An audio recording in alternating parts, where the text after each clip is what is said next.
Graça e paz, irmãos. Amém.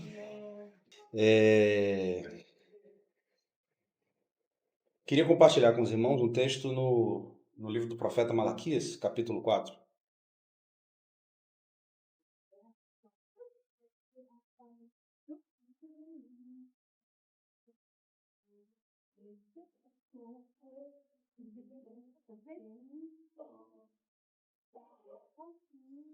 Malaquias, capítulo 4,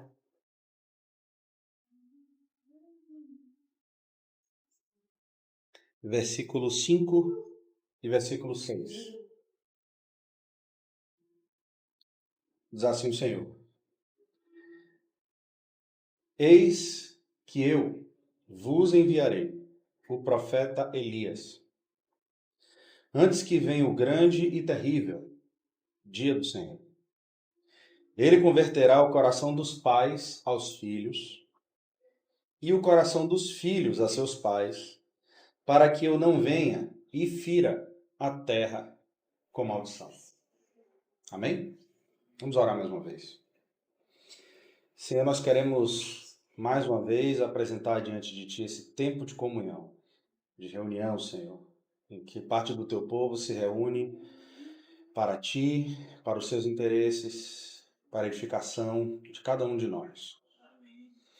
Nós queremos apresentar o texto da Sua palavra, mas também apresentar as nossas mentes, nossos corações. Nos ajuda, Senhor. Nós confessamos aqui que sem Ti nada podemos fazer. Nós dependemos do Senhor. Pedimos a Ti que o Senhor nos ajude, a nós falamos, aos que ouvem. Todos nós, sem exceção, precisamos do Seu Santo Espírito. Nos instrua, Senhor. Nos edifica, Senhor. Coloca a palavra dentro do nosso coração, em nome de Jesus. Para a honra e glória do Teu santo nome. Nos cubra, nos livra de retaliações do nosso adversário. E não permita, Senhor, que nada da Sua palavra se perca, em nome de Jesus. Amém. Amém, Senhor. Irmãos, é uma alegria assim, muito especial poder estar com os irmãos aqui em Camaçari, Amém. principalmente quando a gente vê que os irmãos há pouco tempo começaram a se reunir, entre aspas, independente, ou com a dependência mútua, né, dos santos, mas no sentido de que houve o reconhecimento de que havia um interesse do Senhor, que mais dos filhos estão dentro da cidade de Camaçari dando testemunho de que há um só corpo, uma só igreja. Ainda que existam muitos irmãos aqui em Camaçari, a gente não sabe quantos o Senhor tem levantado com esse mesmo sentimento. É difícil saber, né? E é importante a gente saber que não existem somente nós. O Senhor pode ter levantado, né?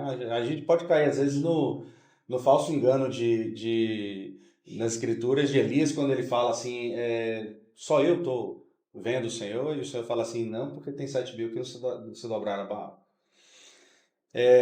Parte desse corpo de Cristo está reunido aqui em Camaçari e tem como objetivo dar testemunho do nome do Senhor, não tendo outro nome sobre si, senão somente o nome do Senhor. É importante sempre os irmãos lembrarem que é esse um dos objetivos e que não se trata realmente somente dos irmãos. Existem outros que talvez estejam com a mesma intenção no coração, com a mesma caminhada e a gente não sabe, realmente a gente não sabe. Isso é extremamente importante, porque isso resguarda o nosso coração de qualquer possibilidade de soberba ou vaidade.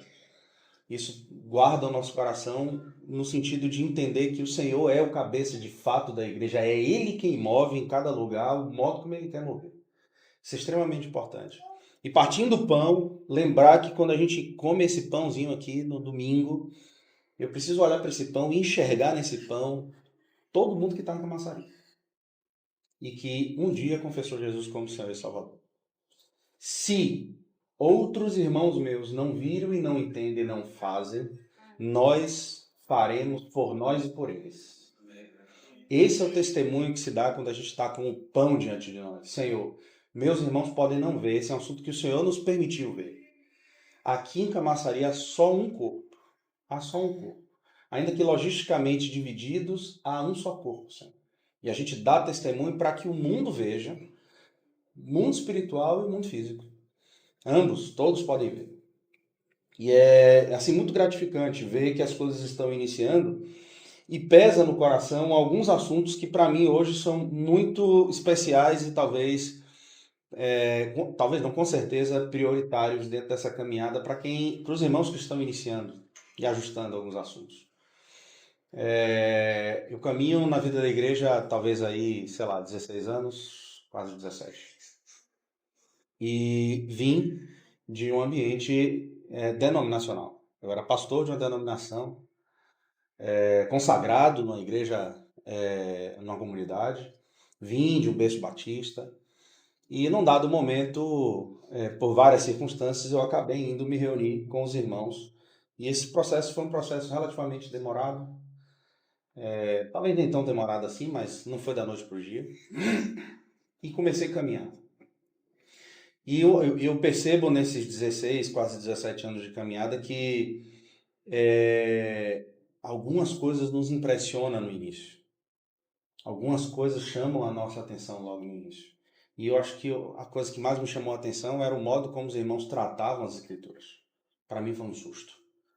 Porque eu tinha a impressão de que eu, às vezes, na reunião da igreja, estava lendo minha Bíblia, eu vinha lendo a minha Bíblia de cabeça para baixo. Porque chegava na reunião, os irmãos falavam uma coisa, eu falei, eu nunca vi isso nesse texto. Eu nunca vi isso aqui. Meu Deus do céu, como que eu nunca vi isso aqui? Ainda não me reuni com os irmãos, fui para Curitiba, o irmão Christian Shen estava compartilhando. Eu passei uma semana ouvindo o irmão Christian Shen e eu voltei de lá assustado. Minto. Acho que no terceiro dia de conferência, eu mal conseguia conversar com a Manuela por telefone, mesmo porque era muito caro, né? Era telefone público. E eu não conseguia ir, e era até bom, né? Porque se fosse pelo WhatsApp, a velocidade da informação é mais rápida, mas eu não tinha condição de falar com a Manuela porque eu não sabia o que dizer. E aí, irmão, como é que tá? Eu não ia saber o que dizer, porque o que eu estava era em crise.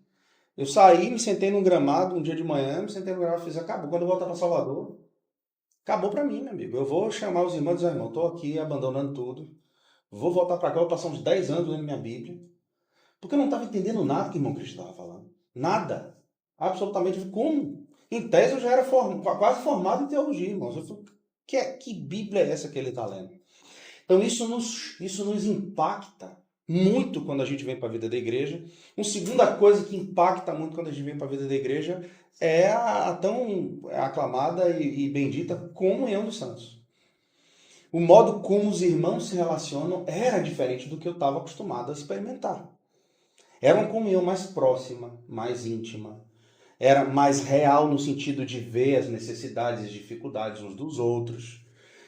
Em compensação, o acesso à vida dos irmãos era infinitamente maior. Às vezes, chegava ao ponto de passar limites. Mas, para mim, estava no lucro, porque para quem não tinha nada, agora é melhor resolver o excesso tendo pastoreio e comunhão do que a falta completa de repente, a gente não nem se sentir pertencente aonde a gente está reunindo ou congregando. E isso me chamou a atenção, porque eu era um irmão que pastoreava, que compartilhava a palavra, eu entendia que eu tinha do Senhor ministério de ensino, ministério de pastoreio, de fato, e vinha caminhando. Essas duas coisas me chamam a atenção logo de cara, logo imediatamente. Mas, ao longo desses anos, eu tenho percebido que algumas coisas precisam de ajustes nessa caminhada, seja da perspectiva individual ou da perspectiva coletiva. Porque uma coisa está intimamente vinculada com a outra. Eu acho que talvez esse seja o primeiro engano que a gente vive. A gente tem a impressão de que a minha perspectiva pessoal ela é diferente da perspectiva da igreja. Esse é o primeiro grande engano que Satanás traz para a gente. A gente não pode confundir as coisas. Tudo que a gente vive no privado vai refletir no coletivo. E isso é extremamente importante pensar. Me faz pensar nesse texto de Malaquias, irmãos. Leve em consideração que Malaquias é o último profeta do Antigo Testamento. Ele é simultâneo a alguns e contemporâneos a outros profetas.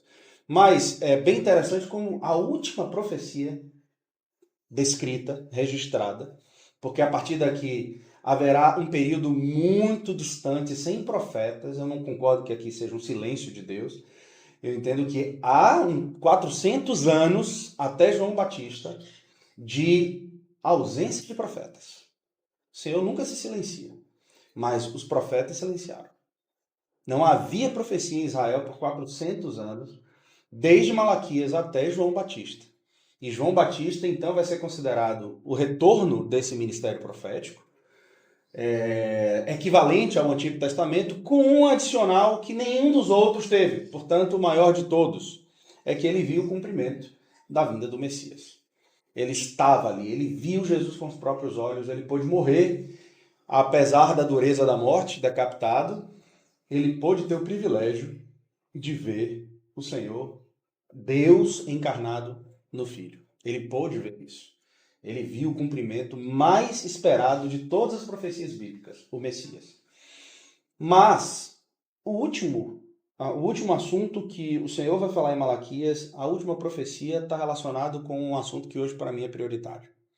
E o Senhor, ele converterá o coração dos filhos aos pais e os corações dos pais aos filhos, para que eu não venha e fira a terra com maldição. Esse é um assunto aqui muito vasto, muito amplo. O texto de Malaquias é um texto que a gente devia gastar muito mais tempo estudando do que a gente normalmente estuda.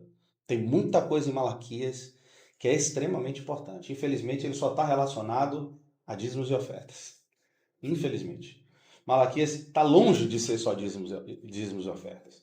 Porque o Senhor descreve determinados comportamentos pecaminosos do coração do homem de uma maneira muito prática. Por exemplo, vocês dizem que não me despreza. Aí vocês perguntam, em que nós te desprezamos? Mas porque vocês me roubam. Em que nós te roubamos? Vocês me roubam quando? E aí o Senhor descreve de maneira prática o que é isso.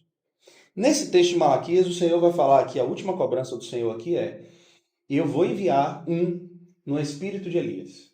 E a gente viu quem foi esse é o Senhor. Essa profecia aqui se cumpriu. De maneira prática, ela se cumpriu. Jesus veio, e a partir de Jesus, há uma perspectiva de mudança na nossa percepção a respeito do que é família e relação doméstica. E tem que haver uma mudança. E é com a igreja que essa percepção ela vai ganhar o aprofundamento que Deus quer que ela ganhe. Então, mais uma vez, quando eu venho para a vida da igreja, eu me encanto com a palavra, com a comunhão, mas por pouco eu não perdi o meu casamento. Por pouco eu não perdi o meu casamento. Há pouco tempo eu conversava com um irmão muito querido, irmão Chico Nunes, e eu perguntei para ele: Chico, você já está na vida da igreja há muito mais tempo, você estava aqui quando tudo era mata ainda, né? E como é que o irmão vê esse assunto de família? Irmão, caótico. Caótico. Assunto de família é um assunto quase que escasso, ou esquecido na comunhão da igreja. Por quê? Porque uma das coisas que mais se enfatiza na vida da igreja é o ministério da palavra. Só que o ministério da palavra, ele é de fato o ministério mais importante, mas ele está intimamente ligado ao modo como eu me conduzo dentro da minha casa. Irmãos, em quase 17 anos, ou quase 16 anos, eu conheci muitos obreiros. E eu conheci obreiros que carregam hoje a conta de ter uma esposa doente na mente, esposas com transtorno bipolar, filhos desviados no mundo, obreiros. Visitando de igreja em igreja, igreja em igreja, compartilhando a palavra. Quando abre as escrituras, é aquela palavra que você recebe e fala: meu Deus, que seriedade. Mas as suas casas ficaram completamente descobertas. Isso me faz pensar, irmãos, que quantos obreiras vão sair de Camaçari? Deus sabe. Quantos já existem, quantos já estão? A gente não sabe. Ou talvez até já saiba, os irmãos aqui até já saibam. Mas o fato é, o que eu vou deixar para trás de rastro dentro do meu comportamento? Como crente numa localidade? Qual é a ênfase da localidade? Quando o Senhor nos deslocou de Salvador, logo depois que a gente começou a reunir, a gente não reuniu mais do que um ano. E o Senhor nos deslocou de Salvador para morar em Valença. E um assunto estava nascendo lá em Valença. Eu posso contar, irmãos, com muita convicção e muita tranquilidade no coração, não sem muitas dores no meu coração, de que o Senhor começou a fazer um trabalho extraordinário naquela cidade logo no início. Quando a gente senta para contar os 13 anos que a gente viveu em Valença, na casa especificamente viveu em Valença, a gente vai começar a contar as coisas que ocorreram em Valência, as coisas boas que ocorreram em Valência, elas estão concentradas nos 2 primeiros anos, dos 13. Depois o assunto foi esfriando, morrendo, morrendo, morrendo. Não sem antes o Senhor nos chamar a atenção para algo muito específico. E aí é nesse ponto específico que eu quero chamar a atenção dos irmãos. Quando uma assembleia começa a se reunir, a tendência é a gente ir a muitos livros para tentar entender, por exemplo, por que nos reunimos assim, irmão Stephen. E aí quando a gente começa a ter como meus irmãos dizem assim, vocês já leram as lições básicas de Watchman Nee? E aí a gente começa, já leram Vida Cristã Normal, ou Igreja Cristã Normal, ou Vida da Igreja, Corpo de Cristo. E aí a gente vai citando vários livros, vários livros. E lá em Valência nós fizemos isso. Vamos aos livros. Afinal de contas, nós temos que buscar comunhão com os santos. E os santos são aqueles também que já passaram e deixaram escrito, né, seus trabalhos diante do Senhor. E aí, de repente, a gente começa a pensar que o modo como a igreja tem que reunir vem da estrutura literária. O que é um grande engano. Amados, quando o Senhor estabelece um testemunho num local, o Senhor deixa muito claro que o castiçal que ele estabelece não é numa forma. Eu fico pensando, por que cargas d'água Deus estabeleceu no tabernáculo que o candelabro de ouro não era uma peça pequena. A gente está falando de uma peça pesada e grande, de ouro puro. O Senhor poderia dizer, olha, faz o seguinte, faz um molde e deixa ele pronto. Sempre que precisar, derreter o ouro, derramou ali dentro, depois só dá uma lixada. Não. É importante que seja uma peça só, e que ela não seja no molde, ela tem que ser de ouro batido. Ouro batido, um martelinho de ouro, ó, vai batendo, até que você tem as 7 lâmpadas dentro do tabernáculo, e depois os 7 castiçais de 7 lâmpadas dentro do templo. E aí depois a gente vai ver isso de novo em Apocalipse, como se o Senhor estivesse dizendo, em cada cidade eu tenho o meu castiçal, o meu menorá. Mas de ouro batido. Significa dizer que se a gente for olhar milimetricamente, o ouro, o castiçal que o Senhor estabeleceu em Camaçari, ele não é 100% igual ao que foi em Lauro de Freitas, o que foi em Salvador, o que foi em São Paulo, o que é aqui e acolá. Cada localidade tem um papel e uma função da parte do Senhor específica para aquela localidade. Eu vou dizer de maneira muito simples. Eu viajei com muitos irmãos. E eu me lembro como era viajar, por exemplo, com o irmão Gino.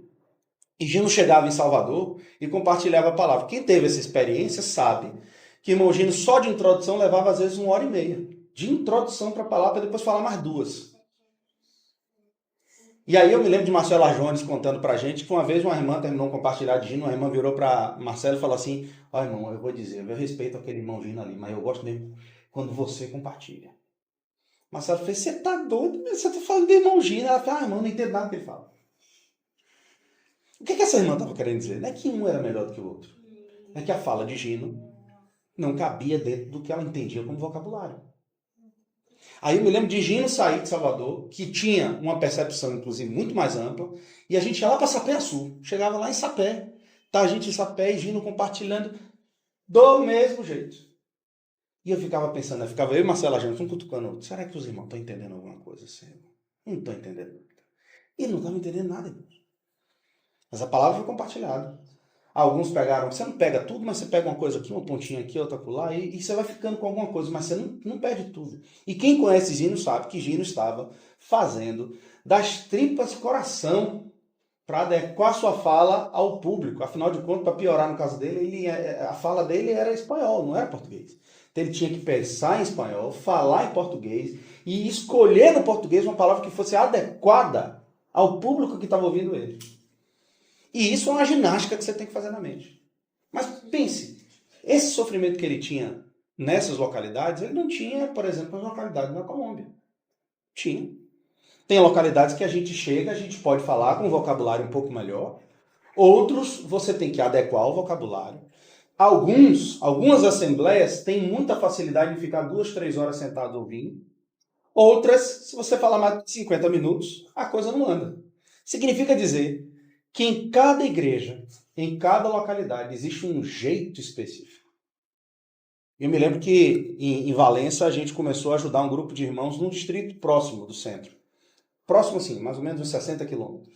Mas era dentro do território de Valença ainda, no distrito de Serra Grande.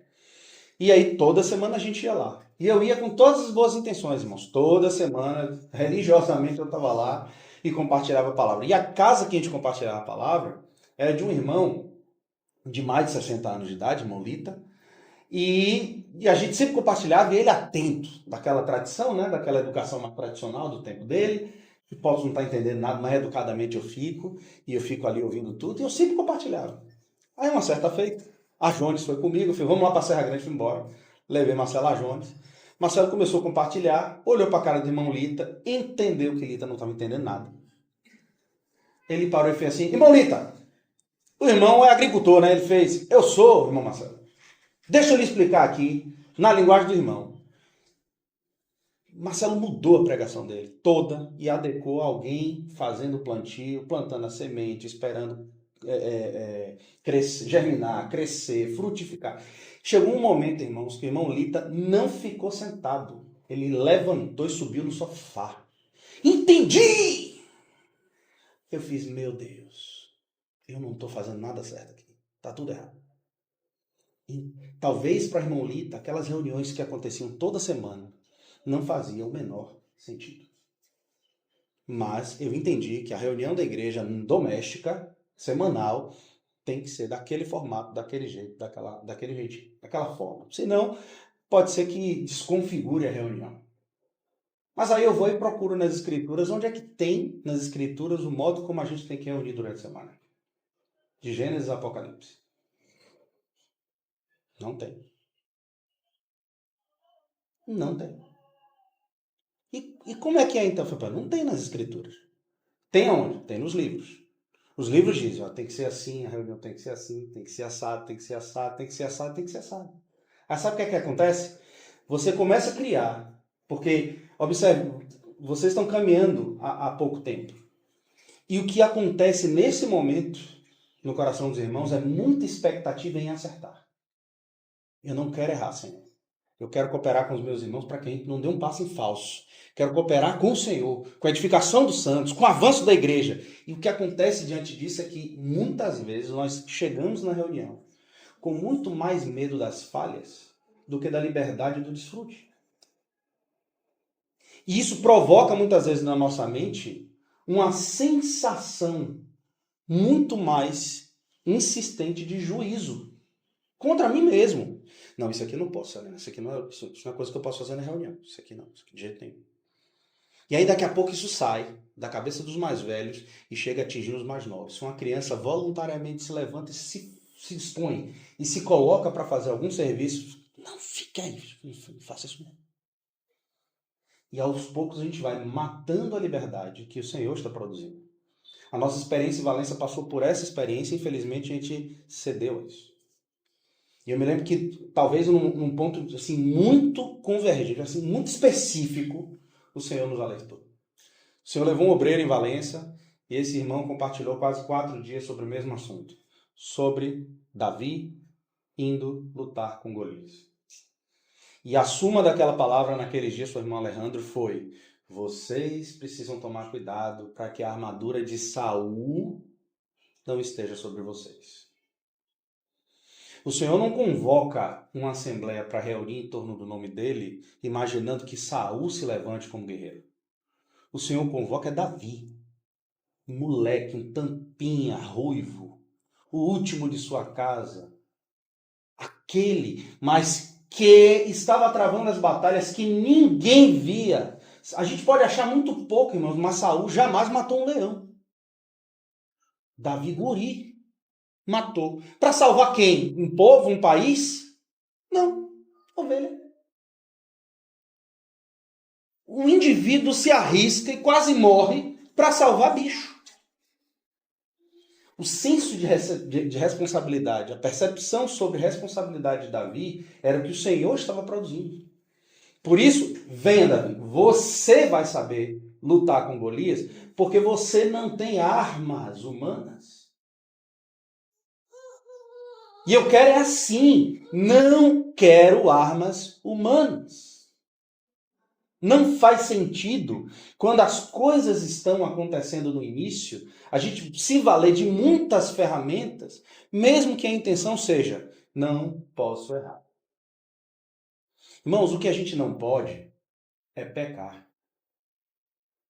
O erro está implicado no processo. Compreendam bem. Se a gente fosse olhar da perspectiva humana, Deus é o ser mais irresponsável que já passou pela história dos homens. Porque como que ele coloca o nome dele sobre Israel? É muito risco. Pior, ele coloca o nome dele sobre os discípulos. Sobre mim, sobre você. Nós carregamos a representação do Deus que está acima de todas as coisas. Isso é responsabilidade demais, irmão. E ele fez. Não entendo. Por isso o Davi vai perguntar, quem é o homem para que o Senhor se lembre dele? Não faz. Aí a resposta não é porque Jesus ama, é porque Deus ama. Não, a resposta de Davi é, ele se fez homem. É ainda mais profundo.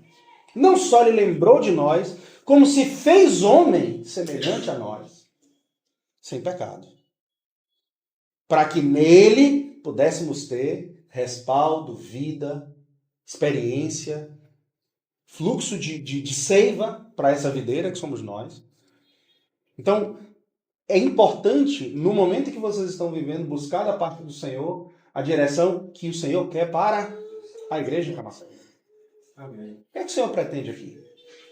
E ter muito cuidado, porque vão surgir, irmãos, muitos irmãos dizendo que a maneira certa é assim, a maneira certa é assim, a maneira certa é assim e assim. Desse jeito não está certo. Então, para os irmãos terem uma ideia, em Valença, quando nós chegamos, às vezes eu ficava me perguntando por que o Senhor permitiu que a gente experienciasse tanta coisa ruim. Hoje eu olho para trás e falo, estou começando a compreender. Mas, por exemplo, quando nós chegamos em Valença, nós chegamos com a clara decisão lá dos irmãos que já estavam reunidos, que as irmãs, um pouquinho antes da gente chegar, os irmãos tomaram a decisão de que as irmãs, biblicamente falando, não devem se manifestar nem na reunião. Se as irmãs quiserem orar na reunião, que as irmãs abaixem ali a sua cabeça e orem para si mesmas com o Senhor. E eu me lembro que eu virei para a Manuela e falei, a gente vai chegar lá, se a regra é essa, não tem que fazer. E deixa aí caminhando para ver o que é que isso vai dar, porque a gente não pode chegar simplesmente, botar o pé na porta e dizer, irmão, a gente discorda e aí agora as irmãs aqui vão falar o que elas quiserem falar. Vamos devagar. Mas isso trouxe prejuízos e danos até os dias de hoje.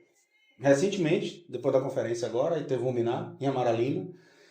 Manuela estava com um sentimento no coração para ruminar, se tremeu com um bambu verde. Uma mulher que é professora, que lida com alunos, sabe quantas turmas tem, lida com o público, mas vai chegar na reunião da igreja, as pernas chegar a tremer. Por quê? Reflexo da experiência de 13 anos atrás, 14 anos atrás ou 15 anos. Por quê? Porque as irmãs não devem se posicionar na Assembleia. Por quê? Porque nós vimos isso no livro de um irmão. Tem alguma coisa errada aqui. Dentre tantas experiências, imposições e questionamentos, que as coisas, até o ponto de, essa é bem engraçada, seria cômico se não fosse trágico, de se, por exemplo, o cálice da Santa Ceia, do Partido do Pão, podia ser de vidro, se podia ser de metal, se era para ser de plástico, isso tinha que ser de cerâmica. Por quê? Porque se é para ser igual ao Novo Testamento, a igreja primitiva, então a gente tem que ser o mais... Não tinha metal, copo de metal, será que tinha? Devia ser metal precioso. Na Idade Média se discutia quantos anjos caberiam na cabeça de uma agulha. E a gente está discutindo se o copo é de vidro ou de cerâmica. E eu fico imaginando irmãos missionários lá na África subsaariana discutindo se o pão lá, ou se o copo lá pode ser de vidro, de metal, ou de plástico ou de barro. Lá não tem nem suco de uva. Eu me lembro de um grupo de irmãos que disseram que estavam partindo pão. Não foi na África, foi na Ásia. E eles não tinham, eles abriram a sacola, pegaram um pacote de biscoito e partiram o pão com biscoito. Essa é a realidade que eles tinham lá. A gente não precisa fazer isso, a gente tem como fazer o pão aqui. Então, é o que nós temos, irmãos. E vou dizer, os irmãos celebravam comendo aquele biscoito como se fosse um pão sem fermento, com a maior alegria e satisfação. que eu estou chamando a atenção é, se há disponibilidade para fazer as coisas que precisam ser feitas, amém, irmãos. Mas a gente precisa tomar muito cuidado, porque é Deus o Senhor da igreja, não o que está escrito fora das Escrituras. Agora, o que é que está escrito nas Escrituras que tem que ser aplicado à Assembleia em Camaçari? A Assembleia de Camaçari tem um desenvolvimento da parte do Senhor. E aí, conversando com o Carlos esses dias, ele falando sobre evangelização, eu fiz acho que talvez ele não tenha nem entendido o que eu fiz. Não perde esse ímpeto de pregar o evangelho. Por quê? Porque lá em Valença, um jovem na época de 14, 15 anos de idade, virou pra gente e fez: irmãos, quero conversar com vocês. Diga, eu tô com um sentimento no coração que é: eu quero sair de casa em casa pregando o evangelho, batendo na porta, pregando o evangelho. Tá esperando o quê? Vai-te embora, menino. Vai que dia? Vamos marcar uma reunião pra gente ir junto, vamos fazer junto. Nos alegramos. Marcamos uma reunião para poder ver quem ia colar com ele nesse sentimento. Irmãos, isso foi no iniciozinho, dentro dos primeiros 2 anos da gente em Valença. Quando sentamos para conversar sobre evangelização, o irmão abriu as escrituras para falar o que é evangelização nas escrituras. Nós passamos, eu e minha casa, passamos 3 anos em Valença e depois daquela reunião, nunca mais saímos para evangelizar. Jogaram uma armadura de saúde tão grande sobre o rapaz, que o rapaz desistiu de evangelizar. Porque, irmão, evangelizar é coisa muito séria. É coisa muito séria. Tanto quanto ser crente. Tem alguma coisa diferente entre pregar o evangelho e ser crente? O que é mais sério das duas coisas? Tudo é sério. Tudo na vida cristã é sério. Tudo na vida cristã deve ser santo. Tudo na vida cristã deve ser consagrado. Tudo. Agora, eu preciso, obviamente, entender e perceber da parte do Senhor, pelo Espírito Santo, qual é a direção que Ele quer que a gente tome. Esse jovem não só parou de evangelizar, como 2 anos depois ele estava desviado. Não sem deixar filhos na fé no nosso meio. Ele sozinho já tinha conseguido, com 14 anos de idade, trazer gente para Cristo. Mas hoje ele é ateu. Hoje ele é ateu. Não posso dizer que necessariamente foi consequência dessa ação, mas a gente perdeu esse jovem. Por quê? Porque irmãs não podem pregar o evangelho. Nós ouvimos logo no início. Por quê? Porque não existe nas escrituras nenhuma evangelista. E aí, irmãos, as interpretações são muitas. Muitas. E muitas delas danosas. Ruins. E eu preciso entender. Lá a gente falhou, irmãos. Lá a gente falhou e hoje, os últimos anos da gente em Valença foi tentando restabelecer e reconstruir aquilo que o Senhor tentou fazer. E por conta da nossa imaturidade, nos perdemos. Porque colocamos uma armadura que daqui a pouco a gente não conseguia se mover. Irmãos, a armadura do exército hebreu, no contexto de Saul, total, se você pegar espada, escudo, armadura, tudo isso, dava mais de 60 quilos. Você imagina o que é você andando com um pouco mais do que um saco de cimento amarrado ao seu corpo? Como que Davi faria isso? Então, a gente coloca muitos pesos sobre a caminhada da igreja, porque a maneira de caminhar é essa maneira. Irmãos, a maneira de caminhar é fugindo do pecado, é vivendo em santidade. Essa é a regra básica. É sendo santo diante do Senhor. É me consagrando diante do Senhor. Mas, o texto de Malaquias vai falar sobre pais e filhos. E aí entra um assunto que a gente se perde na nossa história. É que, de alguma maneira, a ênfase no nosso meio a respeito do desenvolvimento das nossas famílias, ela é quase inexistente. Quase inexistente. Porque qual é o melhor campo de treinamento para um crente? Se não a nossa casa. Desde o tempo em que ainda sou solteiro, até o tempo em que eu me caso. E aí, depois que eu me caso, até que a morte me separe de meu cônjuge. Ali é a esfera de treinamento. É o melhor lugar para treinar, é o melhor lugar para ser quebrantado, é o melhor lugar para se alegrar. Tudo dentro do ambiente familiar. É muito interessante, muito significativo pensar que o Espírito Santo selecionou um texto que fala sobre família e relações domésticas para falar sobre a vinda de Jesus e como deveria ser o desenvolvimento daqueles que seguiriam. Por quê? Porque vem um com o espírito de Elias e vai fazer o coração do pai se voltar para o filho e do filho se voltar para o pai. Mas aí eu falo, irmãos, como alguém, e os irmãos me suportem, mas eu não tenho, com esse tempo de caminhada da igreja, eu resolvi abrir mão de alguns medos que na caminhada nós temos. Eu não tenho dor de cabeça em reconhecer quem são os pastores e pastoras no nosso meio. Eu não tenho dor de cabeça nenhuma com isso.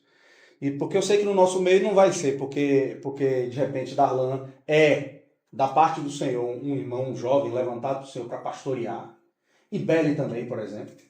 Eu não vou ter dor de cabeça nenhuma e dizer, olha, se tem alguma dor de cabeça aqui no meio, irmãos, procura Darlan e Beli lá, que eles têm em casa.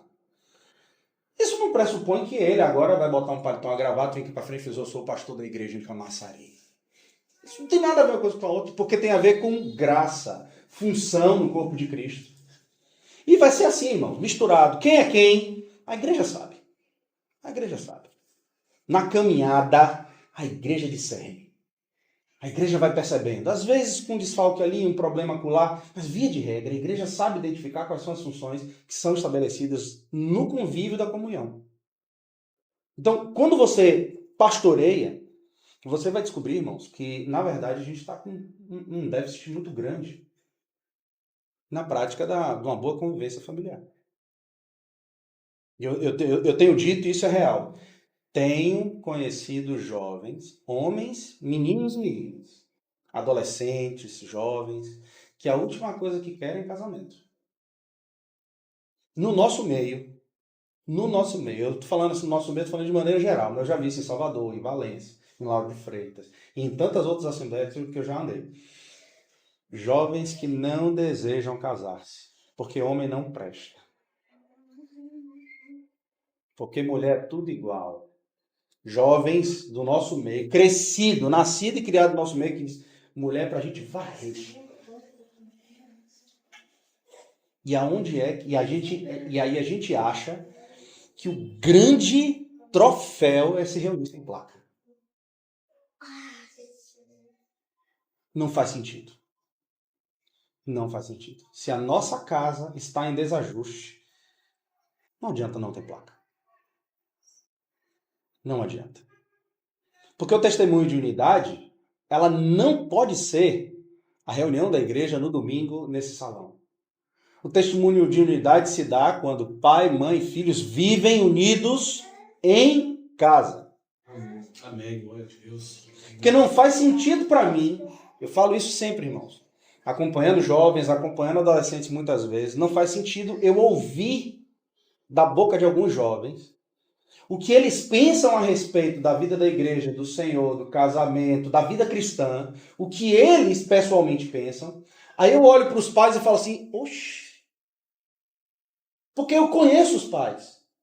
Eu sei, pais que eu olho e falo, Senhor, no dia que o Senhor me deu a oportunidade de andar 10% que aquele casal vive, eu tô feliz. Irmãos piedosos, cheios do Senhor. Mas os filhos não vivem a experiência dos pais.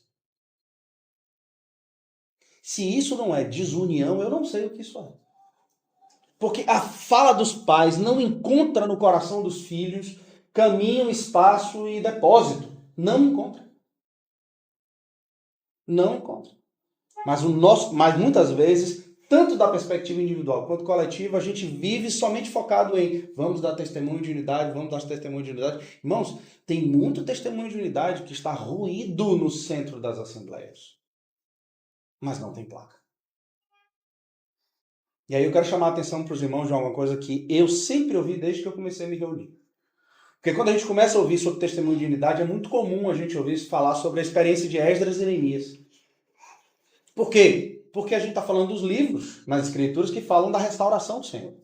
Da restauração de Jerusalém, da restauração do altar, né? Então, do templo, do altar, do templo de Jerusalém, nessa sequência.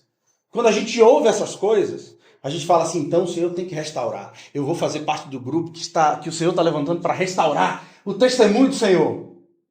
Só que tem uma coisa nessa história de Esdras e Neemias que me chama a atenção.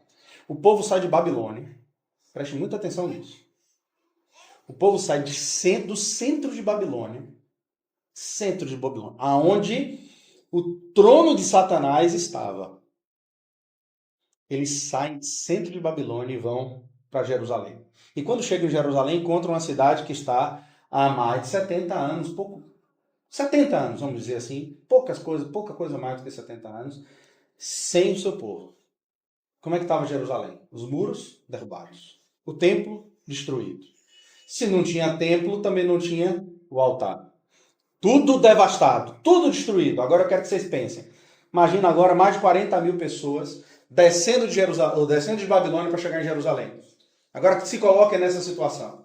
Imagina agora Darlan Belli, Carlos e a esposa, Lucas e a esposa. Imagina, vai considerando vocês tudo fazendo parte daquela comitiva, carregando, tem o jumentinho segurando as coisas, todo mundo junto, mulher grávida em cima do lombo do bicho. E aí chega em Jerusalém, quando chega, cadê minha casa? Cadê minha casa? Não tem, querido. O que tem é monturo, escombros. Mas qual é a primeira coisa que a gente disse que o Senhor restaurou? O altar, mas não foi. A primeira coisa que precisa ser estabelecida é a minha casa. É a minha morada. O altar começa a ser levantado 7 meses depois. Eu tenho que ter aonde dormir. Porque todo mundo sabe o que é isso aqui, principalmente quem é casado. Quando a casa está virada de cabeça para baixo, a nossa vida fica bagunçada. Você não sabe o que vai fazer, o que vai fazer. Você não consegue fazer nada direito lá de fora se tudo dentro de casa está uma bagunça. Se na melhor das hipóteses sua casa está passando por um processo de reforma ou construção, ainda que você tenha em mente que é só uma reforma e uma construção, você fica bagunçado. Imagina quando a bagunça é natural, porque o casal está em desordem. Você não consegue fazer nada direito, nem no trabalho. Aí quando você chega no trabalho, não sei quanto passaram pela experiência, aí você chega no trabalho, deu 6 horas, eu vou sair do serviço, rapaz, eu tenho que voltar para casa. Oh, meu Deus, tá tudo bagunçado. Não, vou ver se dá para fazer mais alguma coisa, adiantar alguma coisa hoje do dia de amanhã. Aí você vai empurrando naquele serviço ali, para demorar de chegar em casa, porque você sabe que chegar em casa o ambiente não é bom. Eu fico pensando quantos dos nossos irmãos na história da igreja se deram tanto ao ministério porque suas casas não eram boas. Recentemente, estudando a biografia de John Wesley, tomei um susto. Porque eu descobri que, na verdade, a vida de John Wesley, o grande John Wesley, na verdade, tem uma história familiar que é uma vergonha. É triste. 20 anos casado com a mesma mulher. Na verdade, a mulher enlouqueceu depois de 10 anos. Enlouqueceu. A história conta que ela invadia as reuniões para falar: volte para casa. Sua casa não é aqui. Deus me chamou para servi-lo. E morreu assim, com essa convicção. Mas com todo cuidado eu digo, mas desgraçou com a vida de uma mulher. Eu pergunto, para que casou Wesley? Não é essa a pergunta que Paulo faria? O casado dá conta de agradar a Deus, mas também é o seu cônjuge. É óbvio e natural que Paulo tem que falar assim. Por quê? Porque é assim que funciona. Se você quiser servir ao Senhor tão intensamente, integralmente, não bote essa aliança no dedo. Botou? O rapaz tirou a menina de dentro de casa e botou na casa dele? Foi. Agora, você tem que cuidar dela como os pais cuidavam. Aliás, melhor. Porque isso é santo. Porque isso é agradável a Deus. E essa experiência vivida em casa, ela é traduzida sem esforço na comunhão, irmãos. Irmãos, olhem, eu já conheci muitos obreiros e muitos presbitérios. E nitidamente, muitos presbitérios em que as assembleias viviam autoritarismos, esses irmãos em casa eram autoritários. Simples assim. Aí você senta para conversar com o filho de alguns irmãos desses e fala assim, não, e conversa lá em casa, tem não. É o que meu pai disse. E Zé Fini. Acabou. Não tem mais conversa. É como não tem mais conversa? Deus, que com certeza deve ser menor do que esse irmão, vira para os seus profetas e fala assim, senta aqui do meu lado, vinde e arrazoemos. É Deus quem fala isso, Jeremias. Deus vira para Jeremias e fala, senta aqui do meu lado, vamos pensar junto comigo. Jeremias, não é assim que Deus faz com Jó, irmãos? Deus não está batendo um papo com Jó? Vem cá, Jó, deixa eu fazer uma perguntinha. Onde é que você estava quando eu estabelecia os fundamentos da terra? Me diga aí, quando eu colocava limite para o mar. Pensa comigo aí, Jó. Deus poderia ter dito a Jó, engula a minha autoridade. Ponto final. Deus não fez isso. Deus levou Jó a chegar a uma conclusão óbvia. Eu fico pensando, o tipo de paciência que Deus tem. É Deus, né? Só pode ser isso. Tem outra explicação. Tem outra explicação. Porque ele se senta para explicar. É por isso que Salomão fala que ama o conhecimento, que ama a disciplina, ama o conhecimento. Porque eu posso disciplinar, eu tenho essa autoridade em casa de dizer é isso e acabou, e os meus filhos têm que obedecer. Mas eu tenho que quietar, baixar minha cabeça, diminuir o ritmo externo, sentar e falar assim, assim, assim e assim. Ah, irmão, mas eu tenho muita coisa para fazer. Pôs o filho no mundo, foi? Foi? Pois é, está implicado no processo. Você não tem o que fazer, você tem que ir lá e resolver o problema. E faça da melhor maneira possível. Na medida em que eu faço isso em casa, a consequência imediata é para a igreja. Amém. A igreja colhe os frutos de lares bem estabelecidos. Porque pensem, irmãos, parem para pensar.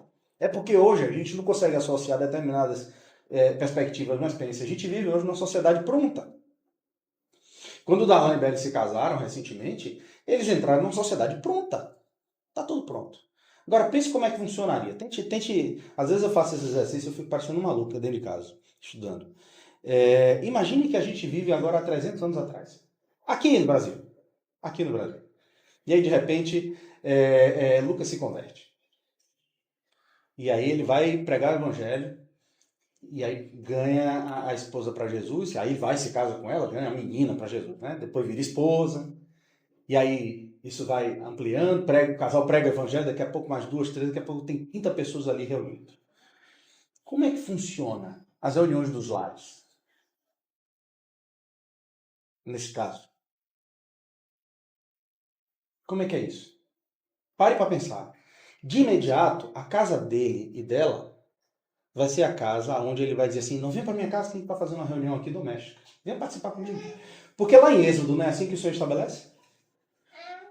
Lá em Êxodo, antes da saída do Egito, não é assim que o Senhor faz? O Senhor fala assim, olha, vocês vão entrar na casa de vocês, vão matar o cordeiro, vão passar o sangue nos umbrais da porta, mas se vier um forasteiro, chuta para fora? Negativo, chama para dentro e vem comer com você dentro da sua casa. Irmãos, as nossas reuniões semanais da igreja deveriam ser reuniões domésticas. Na prática, Carlos convidando os irmãos a participarem do seu culto doméstico. Darlan convidando os irmãos para participarem do seu culto doméstico. A igreja vai para lá e vê como é que é o culto doméstico na casa de Lucas. Como é o culto doméstico na casa de Léo. Mas aí eu pergunto, a igreja faz culto doméstico? As nossas famílias têm sido ensinadas a fazer isso? É por isso que quando a gente chega na reunião da igreja, a gente não sabe o que fazer. Eu posso cantar ou não posso cantar? Porque essa foi uma das outra coisa maravilhosa que eu vi na vida da igreja.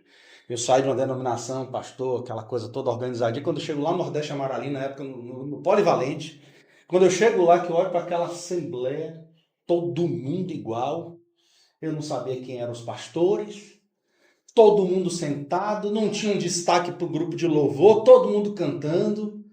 Aí daqui a pouco, no meio do nada, uma irmã se levanta e já puxa um cântico desafinado. A igreja vai junto, daqui a pouco afina. Gente, que maravilha isso aqui. Eu não estou acreditando nisso aqui, não. Isso funciona, isso existe. Mas essa liberdade, ela corre o risco gradativamente de se perder. De quando eu fui me reunir para o que eu vejo hoje, já mudou muita coisa, infelizmente. Infelizmente. Por quê? Porque as coisas vão tendendo a encontrar uma organização, às vezes não tanto que o Senhor quer, e o fluxo da liberdade dentro das nossas casas se perde. Na nossa casa a gente faz culto doméstico e ainda tem muita trava. Por quê? Porque honestamente, irmãos, eu não fui ensinado a fazer culto doméstico, não. Quando eu era criança, a gente fez lá em casa, meu pai fez algumas poucas vezes, não foram muitas. Mas eu falo, eu conversava com o Isaac esses dias, meu filho. Irmãos, como eu digo a vocês com muita facilidade. Os irmãos que compartilham aqui sabem disso. É muito fácil, do ponto de vista prático, compartilhar numa assembleia. Porque o olho da gente vai para o olho de todo mundo aqui. Mas a gente não olha diretamente de ninguém. É fácil. E quanto mais gente, melhor. A gente pensa que falar com um público maior é mais tenso. Não é não, mas é mais fácil ainda. Porque você está olhando para a testa de todo mundo pensa que você está olhando para ele, mas você não está olhando para ninguém. É tranquilo isso. Você faz isso na sua casa? Quando a gente está dentro de casa, que a gente vai abrir um texto bíblico, e aí eu tenho que olhar na cara de Manuela, na cara de Isaac, na cara de Bia. Não é fácil. Irmão, é ruim, irmão. Pensa num negócio difícil, é culto doméstico. Por quê? Porque é um problema que você está trazendo para si, irmão. Por quê? Porque você vai tratar de coisas lá que você sabe que algumas delas você é falho mesmo, e sua família sabe. Quem sabe é seu filho, sua filha, seu pai, sua mãe, sua esposa, seu marido. Eles sabem bem quem é você. Se eu não supero isso dentro do ambiente da minha casa, aqui, ninguém me conhece plenamente. Não, mas a gente vive na comunhão, eu estou misturado. Tá, não. Essa mistura da comunhão ela é limitada. Muito limitada. Tanto é que a gente está caminhando, daqui a pouco a gente de repente explode uma bomba, um irmão cai em pecado e fez, o irmão fulano. Meu Deus, não parecia que esse irmão faria isso. A gente conhecia esse irmão. Nem tanto quanto a gente pensa. Mas dentro do ambiente da nossa casa, sim. A gente é desvendado. Principalmente se a gente sair da igreja, vai para dentro da família, dos filhos a gente vai para a vida do marido e da mulher. Aí, meu amigo, o conhecimento fica bem preciso. Se eu não exercito isso dentro da minha casa, da maneira adequada, porque não é de qualquer maneira, da maneira adequada, irmãos, eu vou me espalhar na igreja. É fácil me espalhar na comunhão. Muito fácil. E se eu não aprender essas responsabilidades dentro da nossa casa, eu vou viver como eu tenho visto muitos irmãos mais velhos falarem. Não, irmão, fiz o que eu pude com os meus filhos. Se eles não estão no Senhor hoje, é por vontade própria. É porque querem. Escolheram. Escolheram? Escolheram? Não entendi. Como escolheram? A gente tem alguns textos das Escrituras que a gente não discute. Ensina o teu filho no caminho que deve andar e até quando envelhecer não se desviará dele. Esse é um texto terrivelmente desconfortável para mim. Significa dizer que se os meus filhos se desvencilharem ou se desviarem na vida adulta, eu falhei como pai. E eu ouvi isso da boca de um irmão muito mais velho do que eu. Eu ouvi isso da boca do irmão Délcio Meirelles, na cozinha de minha casa, tendo comunhão comigo e com minha esposa. O irmão Délcio fez, eu falhei como pai. Delnei se desviou porque eu não pastoreei meu filho. E era muito difícil para mim. Ele falou isso assim, chorando. Porque a vida de irmão dele, ele começa a ter comunhão, aí mesmo, ele começa a chorar, ele não para 3 horas conversando, ele está chorando. Reflexo de um coração em pleno quebrantamento, em constante quebrantamento, do reconhecimento das suas próprias mazelas. Era difícil, irmãos. Ele fala assim, em Minas Gerais, ainda no meu tempo de denominação, eu passar em vários lugares e eu ouvi, tá ali o grande pregador Délcio Meirelles. Mas você viu como é que está o filho dele? Do jeito que ele colocou a situação do filho dele na época, hoje o filho dele já voltou para o Senhor, mas na época, se fosse dos tempos da internet, é daquele tipo de não só ir para o mundo pecar, tirar foto, postar para provocar. Graças a Deus, o Senhor deu a ele de volta o filho. Ele fez assim, eu precisei entender. Ele disse que numa noite muito difícil da vida dele, ele estava numa crise, porque a família dele estava destroçada. Ele disse que foi ao Senhor e fez assim, o que é que eu faço? Aí ele leu um salmo. Os filhos são como flechas na aljava do arqueiro. Né? Mas antes do Senhor falar isso, o Senhor fala assim, os filhos são herança, né? De Deus, não é isso? A herança de Deus. Aí ele disse, sim, Senhor, eu estou entendendo, eu estou lendo aqui. Aí o Senhor leia de novo. Aí ele foi ler. Entendi, Senhor. Eu falei, não, você ainda não entendeu. De quem é a herança? Aí ele fez, Senhor, a herança é do Senhor. Ele fez, então, de quem é a herança? E aí ele fez, do Senhor. Ele fez, você não entendeu ainda. Ele disse que foi orar e estava tentando entender. Aí o Senhor falou assim, herança a gente recebe quando? Quando a gente morre, não é assim? Então, a herança que meu pai deixar para mim é quando ele morrer.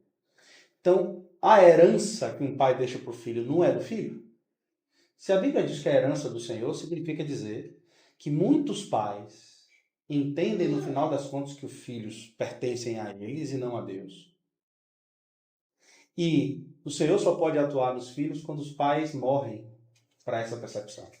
Então, quando eu morro, Deus recebe os nossos filhos como herança. Aí a gente pode dizer que os nossos filhos são herança do Senhor. Aí ele fez, Senhor, isso é muito sério. Mas o meu filho está mergulhado em pecado, Senhor. Aí o Senhor falou assim para ele, filho, o meu sol brilha sobre os meus filhos. Mas se os meus filhos virarem as costas para mim, aí ele disse que respondeu para o Senhor assim, aí é terrível, Senhor. Aí o Senhor, não. Eu continuo brilhando sobre as costas. Meu Deus. Aí ele disse que, meu Deus do céu. Então o Senhor ainda brilha sobre Deonei? Aí o Senhor fez, ele é meu. Agora é.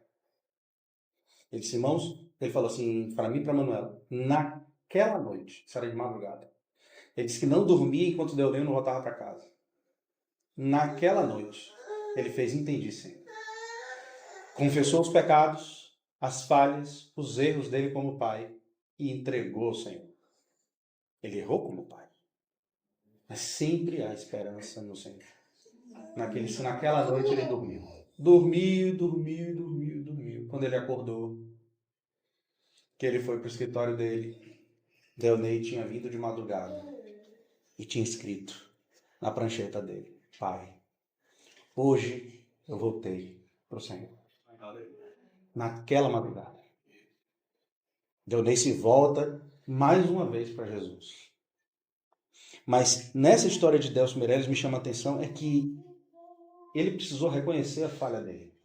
E não somente isso, ele reconheceu, irmãos, que há um desajuste no nosso meio, uma ênfase exacerbada a determinados assuntos e tendemos a esquecer outros que são tão importantes ou mais importantes. O estabelecimento e o fortalecimento das nossas casas.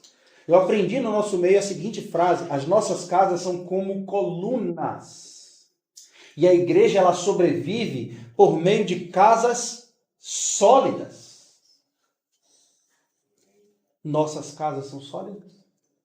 Caminhamos e trabalhamos para a solidez desses pilares, para que cada casa seja uma casa sólida? Porque, irmãos, onde é que isso vai desembocar? Aonde é que isso vai dar? Isso vai dar no sentido, quem me garante que Gustavo, esse nobre jovem aqui, lindo, bonito, arrumado, você vê que o moleque ele é, né? Ele tem postura. Quem garante que daqui a alguns anos esse moço não vai casar e se tornar um presbítero em Camaçari? Agora eu pergunto, e se no meio do caminho Satanás resolver, por nossas falhas, atrapalhar o processo? Eu vou dar um exemplo. Eu conheço um irmão, que quem conhece esse irmão sabe que esse irmão é nitidamente talhado pelo Senhor para ser um presbítero. Mas ele nunca vai ser. Nunca vai ser. Por quê?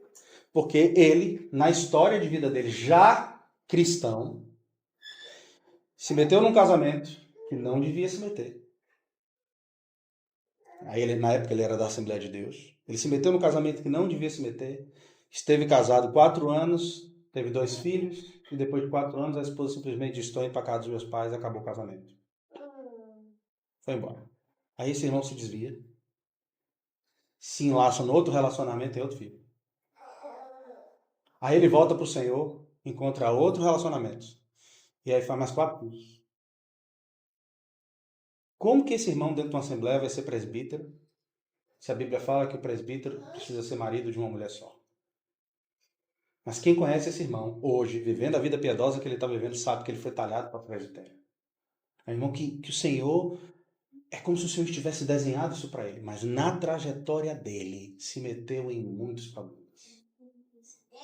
Ele, às vezes a gente discutia sobre esse assunto, ele fala, pai, você sabe que sua percepção é sua, né? É mim e de muitos irmãos que pensam da mesma maneira. Ah, mas nem todo mundo pensa igual. Tem gente que interpreta marido de uma só mulher, é porque no contexto, né, quando Paulo escreve isso a Tito e a Timóteo, ele fala assim, ó, naquele tempo havia poligamia. Aí fiz, ó, primeiro, historicamente não tinha poligamia em Roma. Em Roma vivia no sentido do matrimônio semelhante ao que o Brasil vive hoje. Você tem a mulher oficial, mas no mundo você pode ter quantas oficiosas você quiser, meu querido. Mas você só podia ter uma mulher como esposa. Mas ainda que houvesse poligamia, eu discordo dessa perspectiva porque eu entendo que o presbítero de uma localidade ele precisa ser exemplo. Em tudo. Referência. O presbitério precisa ser referência. Porque é o que a Bíblia diz. E Paulo chega ao ponto de dizer, aquele que não governa bem a própria casa, como vai governar bem a casa de Deus? Há uma relação de proporção aqui. É assim que funciona nas Escrituras. Esse irmão passou por uma experiência conosco muito forte. Quando eu, em Valença, juntamente com outro presbítero comigo, nos sentamos para aconselhar uma irmã que estava num processo de divórcio. E essa irmã virou para a gente e fez assim, eu quero me divorciar. Eu falei, você tem liberdade para isso, irmão. Foi um caso de adultério, você tem liberdade para isso. Mas no princípio não era assim. A gente, como presbítero numa localidade, tem que sempre apontar para aquilo que o Senhor quer. Ainda que a gente entenda a circunstância. E essa irmã virou para mim e falou assim, só que nessa comunhão, eu e o outro presbítero tinha chamado esse outro irmão, que não compreendia esse assunto, para estar conosco. É o irmão da palavra. A gente não tinha problema em chamá-lo, ele só não era presbítero. Mas venha para perto, não tem problema nenhum, vamos contribuir demais. Sentados juntos, essa irmã, no meio da comunhão, olha para minha cara e fala assim, por que eu não posso me divorciar e me casar de novo? Aí apontou para ele e fez assim, ele pode estar feliz e estar em paz. Quando ela falou isso, os quatro ficaram em silêncio. Ela olhou para ele, eu olhei para ele. Ele abaixou a cabeça e teve uma crise de choro. Quando eu ia falar alguma coisa, ele botou a mão na minha perna, como sinalizando para mim. Ele virou para a irmã, se recompôs e fez assim, nunca me use como exemplo. Porque você não sabe o que é essa experiência. Aí eu virei para ela e fiz, irmã, ele está dizendo que ele não é referência. O presbitério aqui nessa cidade não tem essa realidade. Bota isso na sua cabeça. Graças a Deus, logo o Senhor restaurou o casamento dessa irmã. Pouco tempo depois o Senhor restaurou o casamento dessa irmã. Mas aquele irmão no presbitério traria essa impressão completamente inadequada. A vida desse irmão precisava de ajustes domiciliares. Vida matrimonial precisava de ajuste. Vida como pai precisava de ajuste. Com a atual esposa, sem falar das que passaram e dos filhos que ficaram pelo meio do caminho. Temos que ajustar isso, porque a gente vai apresentar isso ao Senhor.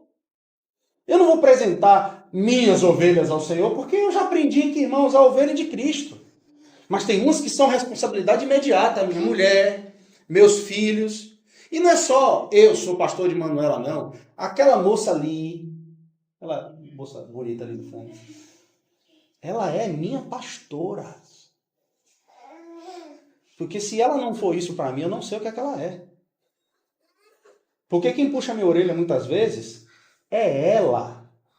Ela sabe onde puxar minha orelha. E quando isso acontece, muitas vezes, seja de um lado ou do outro, quando a gente puxa a orelha, não, você está tocando fogo na pólvora, né? Porque a nossa alma é assim. Então, no final das contas, é muito inquietante, ou talvez maravilhoso perceber que no final das contas, a última profecia do Antigo Testamento tem a ver com família. Com família. E a única coisa que eu vi na restauração do Senhor, que eu preciso restaurar o altar, eu preciso restaurar a minha casa. Simples assim. E tendo comunhão com o irmão Chico, Chico chamou a atenção. Irmão, nunca tinha visto isso. Mas tem mais um detalhe. É que depois foi levantado o altar. Isso tudo tem um significado. Depois do altar começou a se estabelecer os muros. Só que aí ele fala, o que é que o texto diz? Não é que Lucas pegou e virou para a esposa, segura as ondas aqui, as pontas aqui em casa, que eu estou indo lá restaurar o muro. Andou não sei quantos metros para restaurar o muro. A Bíblia diz não. Os homens se levantaram para restaurar os muros na frente das suas casas. O muro foi levantado, eu fiquei responsável por levantar o muro que ficava da frente da minha casa.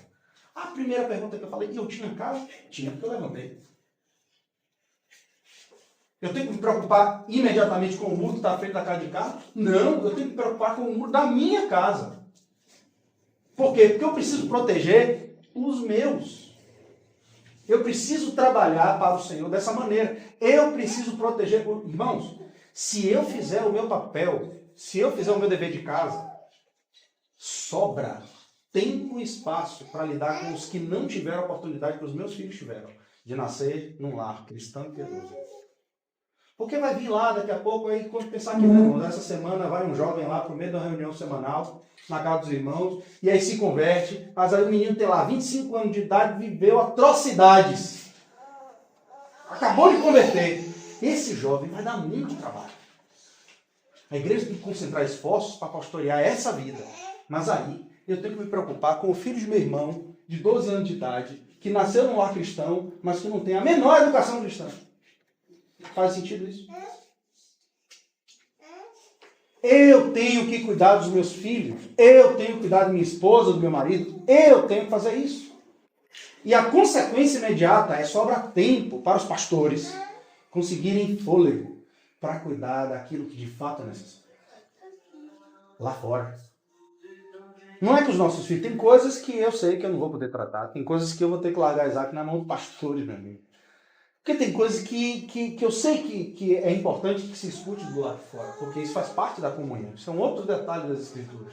Mas as primeiras coisas ele aprende dentro de casa. Só que aí, irmãos, tem um último detalhe que é extremamente importante para que eu consiga exercer meu papel dentro de casa da maneira adequada. Você vai ter que entender que boa parte dos planos pessoais e familiares vão para o chão. Vão por água abaixo. É impossível você ter muito êxito na vida e exercer tudo aquilo que você precisa exercer dentro de casa. Tempo. Tempo com seus filhos, tempo com sua esposa.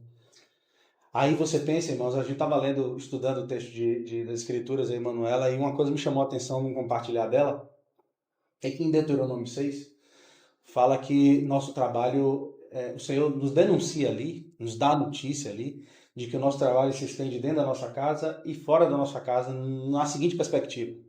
E vocês farão essas coisas para os filhos, para vocês, para os filhos e para os filhos dos filhos. Então, sua jurisdição é você, seu filho ou sua filha e seus netos, quando eles vierem. Tem trabalho para a vida inteirinha. Pode ficar tranquilo. Sim, irmão, o que é que eu faço para Deus? Ô, irmão, o que não está faltando é trabalho. Ah, eu não sei qual é o meu ministério imediatamente e prioritariamente. Sua casa. Se isso não é ministério, eu não sei o que isso é. Se a minha vida comum do lar não for sadia o suficiente, saudável o suficiente, não será na reunião e na vida da igreja que será suficiente, que será. E aqui eu finalizo chamando a atenção para algo que tem chamado muita atenção da gente. Muito cuidado, irmãos, porque uma vida dupla provoca nos nossos filhos o senso de profanação. E isso é muito pesado. Sabe o que é profanação? Profanação é tornar comum aquilo que é santo. Vou dar um exemplo prático. Essa mocinha aqui sempre via nos domingos o Partido do Pão. E o que é que queria? Na prática, irmãos, honestamente, eu não acho que isso seja um problema, não. Ah, porque esse pão se tocar e tal. Uma criança. Mas a gente adotou um determinado entendimento. Não vamos deixar. Por quê? Para que todo domingo ela veja, ela olhe para o pão e ela perceba que esse pão não é o pão da padaria, para começar. Não é um pão comum, não é um pão qualquer. E ela tem que olhar, ela tem que ver, ela tem que desejar e falar assim, ainda não. Para ter aquele senso de espera. Didaticamente isso é bom. E ela passou um bom tempo, todo domingo, passando por essa experiência. Isaac passou pela mesma experiência. Deixa ela ter. Muito lá em Valência, alguns irmãos deixavam que os filhos iam lá e metiam a mão. Eu acho isso um grande prejuízo para a criança. Até que os questionamentos vêm, porque ela perguntou para a Manuela, por que eu não posso? Não, porque esse pão só come quem já recebeu Jesus como Senhor e Salvador. Eu não recebi. Ela tinha se convertido. Se converteu com 4 anos. Eu também, em outras palavras, também não sou crente, porque eu sou crente e não posso, os outros podem. Deixa eu mais um pouquinho. Aguenta mais um pouquinho. Até que ela pediu o batismo. Então ela entendeu isso, sabia porque queria se batizar. Agora pode partir o pão.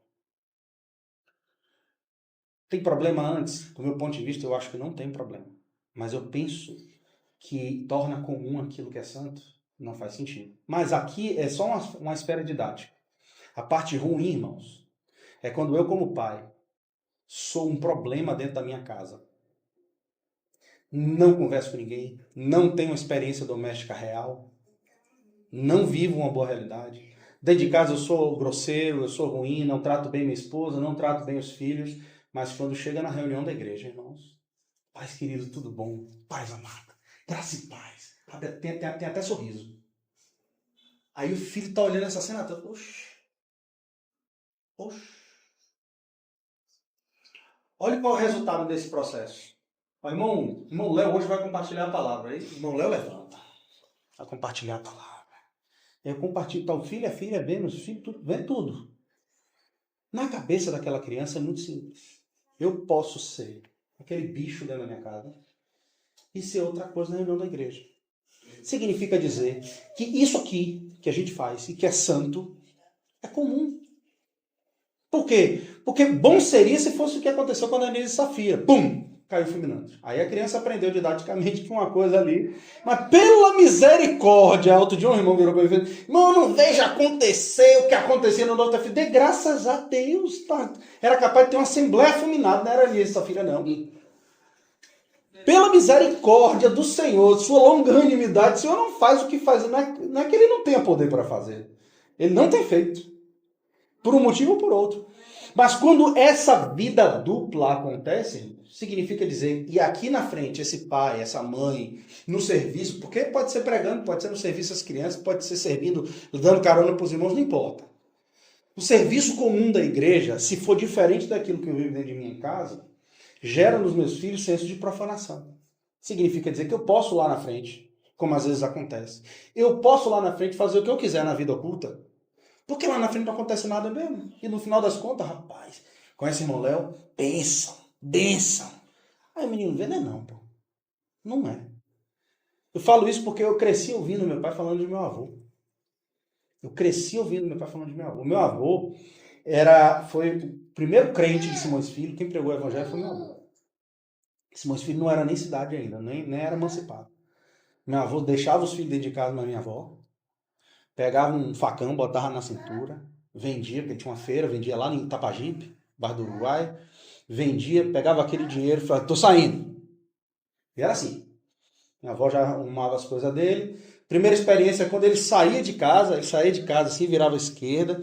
Quando ele virava à direita, que sumia na rua, meu pai disse que os meninos ficavam olhando, ele e os irmãos ficavam olhando assim. Quando meu avô virava à direita, foi embora.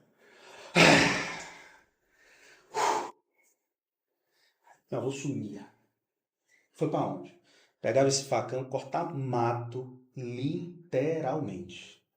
Quando meu pai falava que meu avô ia cortar mato, eu achava que era jeito de dizer. Aí, alguns anos atrás, eu estava em São Francisco do Conde, na casa do irmão Ricardo, pai de Ricardo Júnior. E aí, conversando com ele, fui falando, e aí ele me conta sua história, fui conversando com o irmão Ricardo ainda, ele a mente ainda estava boa na época. E aí eu comecei a contar a história e ele fez, tá, e qual era o nome do seu avô? Aí eu falei, Diomedes.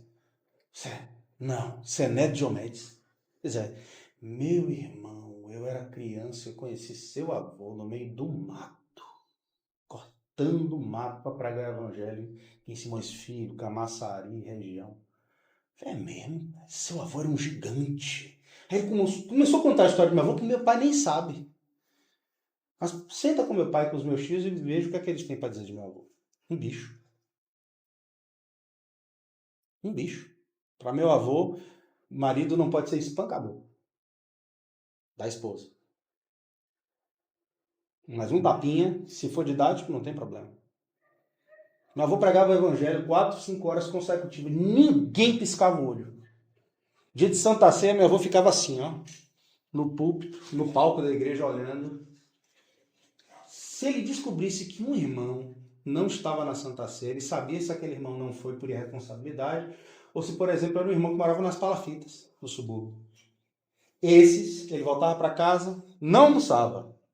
Botava uma caixinha, pão, vinho, ia de casa em casa dar o vinho e pão para os irmãos que não tiveram dinheiro nem condições de ir para a reunião da igreja. Em casa, era um bicho. Isso é estranho? Isso é estranho, irmãos? É estranho, porque eu tenho meus tios e minhas tias. Aliás, o único dos filhos de meu avô que tem uma vida de fato cristã e piedosa, meu pai. E eu tenho suspeitas que isso tem muito a ver com a convivência com minha mãe. Porque meu pai não seria o tipo do crente que estaria desviado no mundão, provavelmente não. Mas alguém completamente restrito, por conta de tudo que viu. No final das contas, a experiência dos meus tios foi olhar as coisas da igreja como uma coisa que não era santa ou sagrada. Por quê? Porque meu avô na reunião da igreja era um, em casa era outro. Então, se ele pode ser esse bicho dentro de casa, na igreja, ele pode ser outra coisa, então. No subconsciente, os jovens começam a nutrir a realidade de que a vida da comunhão é uma grande falácia. Aí esse mesmo jovem que está vivendo essa experiência passa a maior parte do tempo na semana onde? Dentro de um convívio escolar, ouvindo todo tipo de atrocidade, de palavrão, de provocações intelectuais de professores focados em destruir a fé dos nossos filhos. Aí quando chega no domingo, ou nas reuniões da semana, a reunião da igreja é aquela lástima para os nossos jovens. Irmãos, muito mais do que não ter um nome, o Senhor quer restaurar as nossas famílias. Amém. Glória a Deus. Porque aí vai fazer sentido dizer que eu não tenho um nome sobre mim que não é o nome do Senhor. Aí faz sentido. Aí faz sentido a gente abrir a boca para dizer, eu dou testemunho de que a igreja na cidade é uma só. Minha casa é um testemunho vivo e prático dessa realidade. Gastar tempo com isso, irmãos. Gastar tempo com essas coisas. Eu finalizo lembrando os irmãos que quando o Senhor fala de que os nossos filhos são como flechas na aljava do arqueiro, existem alguns processos que a gente tem estudado sobre isso. Se você é um arqueiro, vale a pena de vez em quando você pegar no YouTube e ver como é que um arqueiro cuida das suas flechas. Hoje um arqueiro compra pronto, pede pelo Mercado Livre, né? Pela Amazon. Não, no passado não era Amazon nem Mercado Livre. Eu sou arqueiro, eu faço meu arco. Eu sou arqueiro, eu vou procurar a flecha. Eu pego a flecha bruta, eu escolho, eu sei que ela precisa estar afiada o suficiente para acertar o alvo. Eu não preparo as flechas para ficar aqui na aljava. Eu preparo as flechas porque elas precisam caminhar de uma maneira que elas reflitam o propósito de Deus para elas. Quem são seus filhos? Eles vão fazer o que da vida?